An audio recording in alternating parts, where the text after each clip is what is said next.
146 Tory MPs as Labour retakes swathes of the red wall, according to the polls that have been done. This is the Savanta Comrades survey. I think other ones have been done. But this puts Labour a clear 12 points ahead of the Conservatives on 45% to 33% for Liz Truss's party.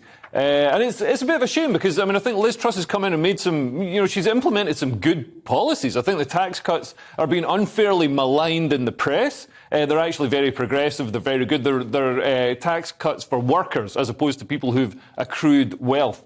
But politics isn't about doing what's right. It's about getting elected and being seen to be, helping wealthy people. The way I see it, we're paying more tax than people pay in Norway right now. You know what I mean? You couldn't really pay any more tax than we're paying right now. And for Liz Truss to come in and bring that down a little bit, just down to sensible levels that we were paying a few years ago, is a great thing to do. And it's a tax on income. So, for people who are striving and going out there and making money and making the economy, creating the economic growth that we all need to pay for all the nonsense we get in the public sector. Well, I agree with you, because I think that's the problem with the optics of it are a disaster. We can agree that. Yeah. Scrapping the cap on bankers' bonuses, no extra windfall tax on energy firms, and if you make 150 grand a year, you're going to save money. That all looks disastrous, but I would argue good fiscal policy is like sausage making, right? The process is not pretty, but the end product is delicious. And also, the papers have been reporting it as if they say the tax cuts are being paid for from borrowing.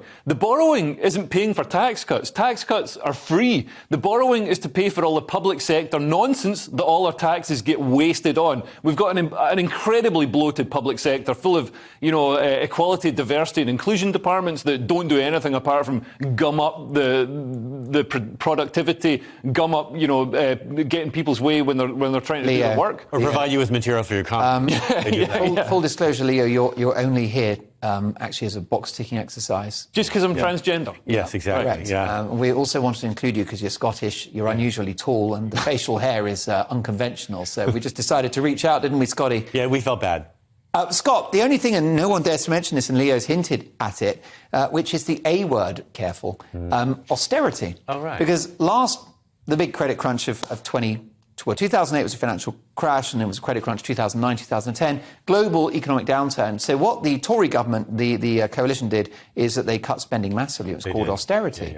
No one's talking about that this time round, but surely that would actually be that would be the silver bullet. I think people got tired of it. I think people moved on, like with the pandemic. I think they're like, we've done this. Let's try something else. Yeah. That's the thing about the British public, I've noticed being a foreigner coming here, is what I like about it is that people do get restless after a while. That's why you change leaders, not because one's better or one's worse.